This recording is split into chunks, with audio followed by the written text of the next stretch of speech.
एक भिखारी एक दिन सुबह अपने घर के बाहर निकला। त्योहार का दिन है। आज गांव में बहुत भिक्षा मिलने की संभावना है। वो अपनी झोली में थोड़े से चावल दाने डालकर बाहर आया। चावल के दाने उसने डाल लिए हैं अपनी झोली में, क्योंकि झोली अगर भरी दिखाई पड़े तो देने वाले को आसानी होती है। उसे लगता है कि किसी और ने भी दिया है। सूरज निकलने के करीब है। रास्ता सोया है। अभी लोग जाग ही रहे हैं। मार्ग पर आते ही सामने से राजा का रथ आता हुआ नजर आता है। सोचता है, आज राजा से अच्छी भीख मिल जाएगी। राजा का रथ उसके पास आकर रुक जाता है। उसने सोचा, धन्य है मेरा भाग्य। आज तक कभी राजा से भिक्षा नहीं मांग पाया, क्योंकि द्वारपाल बाहर से ही लौटा देते हैं। आज राजा स्वयं ही मेरे सामने आकर रुक गया है। भिखारी ये सोच ही रहा होता है, अचानक राजा उसके सामने एक याचक की भांति खड़ा होकर उससे भिक्षा देने की मांग करने लगता है। राजा कहता है कि आज देश पर बहुत बड़ा संकट आया हुआ है।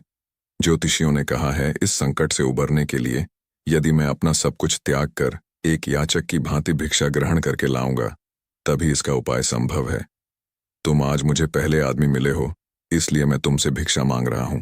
यदि तुमने मना कर दिया तो देश का संकट टल नहीं पाएगा, इसलिए तुम मुझे भिक्षा में कुछ भी दे दो।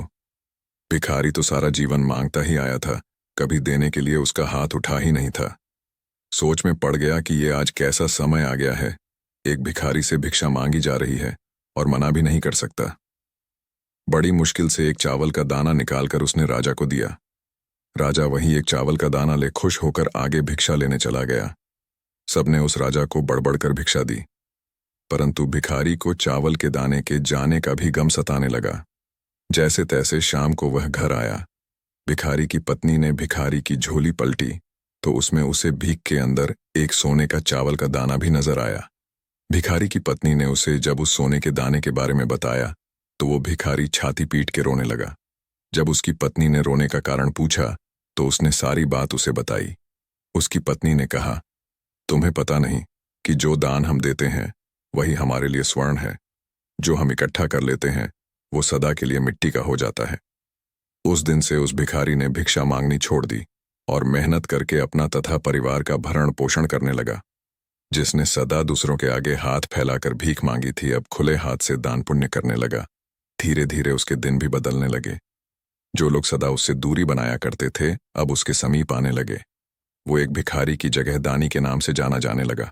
इस कथा का सार यही है, जिस इंसान की प्रवृत्ति देने की होती है उसे कभी किसी चीज की कमी नहीं होती, और जो हमेशा लेने की नीयत रखता है उसका कभी पूरा नहीं पड़ता।